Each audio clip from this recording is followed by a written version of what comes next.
नमस्ते and welcome back to schooling India. आज हमारा टॉपिक है भोजन संग्रह से उत्पादन तक। विभिन्न प्रकार के भोजन। आज हमें भोजन का अधिकांश हिस्सा उगाई गई फसलों और पाले गए पशुओं से मिलता है। भिन्न भिन्न फसलों को उगाने के लिए भिन्न भिन्न जलवायु की आवश्यकता पड़ती है।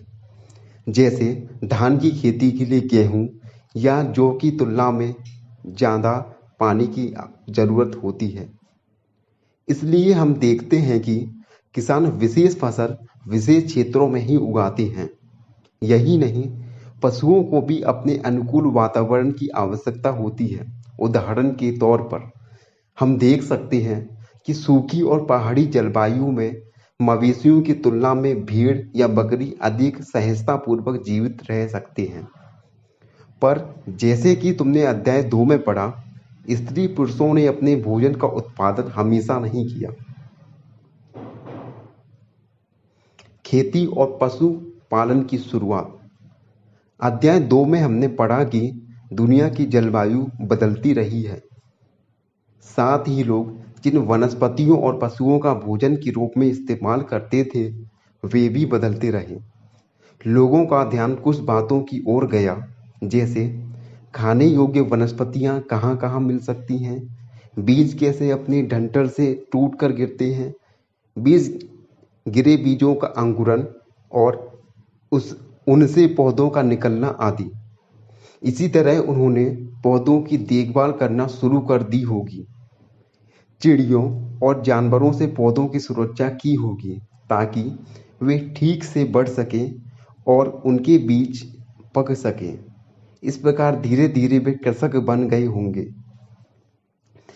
इसी तरह लोगों ने अपने घरों के आसपास चारा रखकर जानवरों को आकर्षित कर उन्हें पालतू बनाया होगा। सबसे पहले जिस जंगली जानवरों को पालतू बनाया गया वह कुत्ती का जंगली पूर्वज था। धीरे धीरे लोग भेड़, बकरी, गाय, सूअर जैसे जानवरों को अपने घर के नजदीक आने को उत्साहित करने लगे। ऐसे जानवर झुंड में रहते थे और ज्यादातर घास खाते थे। अक्सर लोग अन्य जंगली जानवरों के आक्रमण से इनकी सुरक्षा किया करते थे और इस तरह धीरे धीरे वे पशुपालक बन गए। एक नवीन जीवन शैली। तुम किसी पौधों के बीज को बोकर देखो, तुम पाओगी कि वह विकसित होने में कुछ वक्त लगता है। इसमें कुछ दिन, महीने, फिर साल तक लग सकता है। इसलिए जब लोग पौधे उगाने लगे तो उनकी देखभाल के लिए उन्हें एक ही जगह पर लंबे समय तक रहना पड़ा था। बीज बोने से लेकर फसलों के पकने तक पौधों की सिंचाई करने, खरपतवार हटाने, जानवरों और चिड़ियों से उनकी सुरक्षा करने जैसे बहुत से काम शामिल थे। कटाई के बाद अनाज का उपयोग बहुत संभाल कर करना पड़ता था। अनाज को भोजन और बीज दोनों ही रूपों में बचाकर रखना आवश्यक था। इसलिए लोगों को इसके भंडारण की बात सोचनी पड़ी। बहुत से इलाकों में लोगों ने फ़ीन के बड़े बड़े बर्तन बनाए, टोकरियां बुनी, फिर जमीन में गड्ढा खोदा। जानवर चरते फिरते खाद्य भंडार। जानवर बच्चे देते हैं जिससे उनकी संख्या बढ़ती है।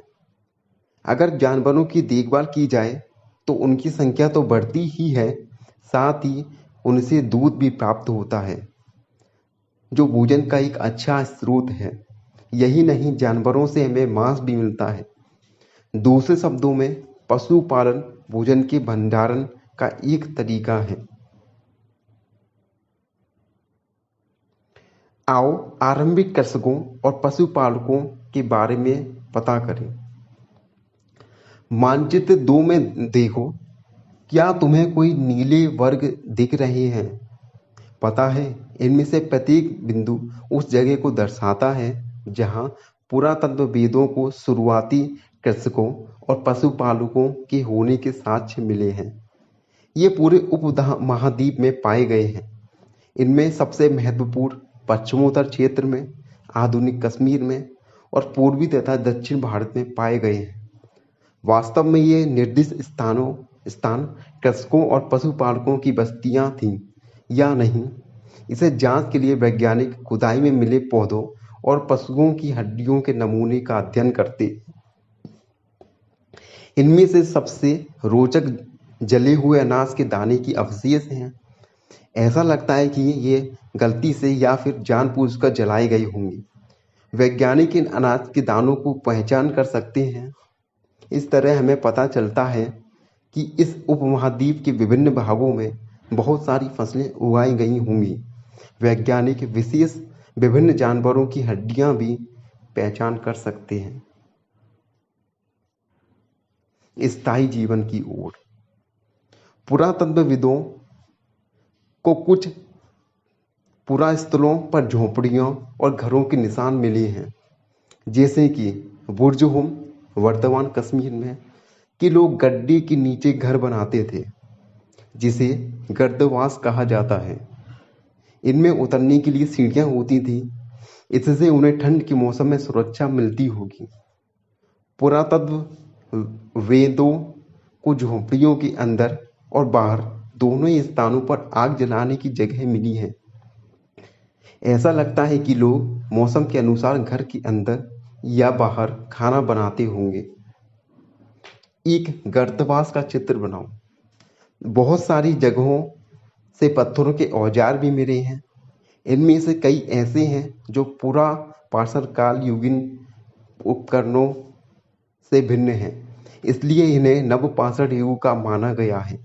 इनमें वे औजार भी हैं जिनकी धार को और अधिक पैना करने के लिए उन पर पॉलिश चढ़ाई गई थी। ओखली और मूसल का प्रयोग अनाज तथा वनस्पतियों से प्राप्त अन्य चीजों को पीसने के लिए किया जाता था। आज हजारों साल बाद भी ओखली और मूसल का प्रयोग अनाज पीसने के लिए किया जाता है।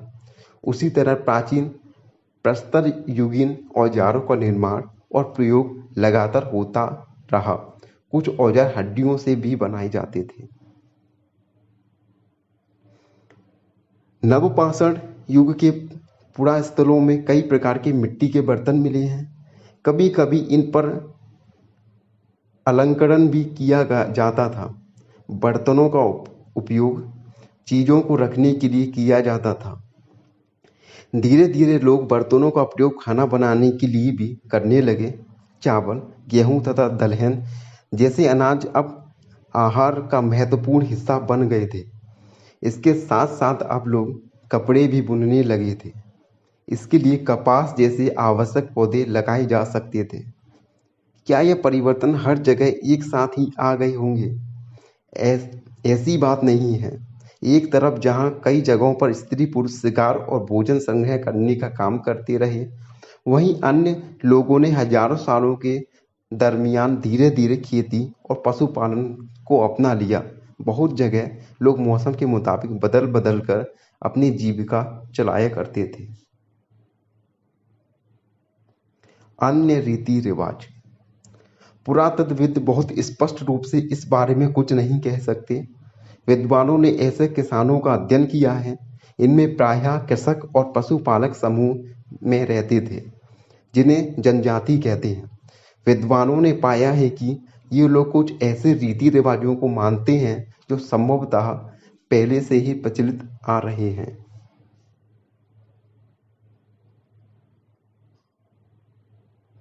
मानचित्र 2 में मेहरगढ़ ढूंढो। यह ईरान जाने वाले सबसे महत्वपूर्ण रास्ते बोलन दर्रे के पास एक हरा भरा समतल स्थल है। मेहरगढ़ संभवतः वह स्थान है जहां के स्त्री पुरुषों ने इस इलाके में सबसे पहले जौ, गेहूं उगाना और भेड़ बकरी पालना सीखा। यहाँ खुदाई में सबसे पहले के स्थलों पर पुरातत्वविदों को विभिन्न प्रकार के जानवरों की हड्डियां मिली। इनमें हिरन तथा सूअर जैसे जंगली जानवरों की हड्डियां भी शामिल हैं। उसके बाद के स्थलों से भेड़ और बकरियों की हड्डियां ज़्यादा मिली हैं। उसके ऊपर ज़्यादातर मवेशियों की ही हड्डियां मिली हैं। इससे ऐसा लगता है कि ये लोग मवेशियों को पालने लगे थे। मेहरगढ़ में इसके अलावा चौकोर और आयताकार घरों के अवशेष भी मिले हैं। प्रत्येक घर में 4 या उससे ज़्यादा कमरे हैं, जिनमें से कुछ संभवतः भंडारण के काम आते होंगे। मृत्यु के बाद सामान्यतः मृतक के सगे संबंधी उसके प्रति सम्मान जताते हैं। लोगों की आस्था है कि मृत्यु के बाद भी जीवित होता है, इसलिए कब्रों में मृतक के साथ कुछ सामान भी रखे जाते थे। मेहरगढ़ में ऐसी कई कब्रें मिली हैं। एक कब्र में एक मृतक के साथ एक बकरी को भी दफनाया गया था। संभवतः इसे परलोक में मृतक के खाने के लिए रखा गया होगा।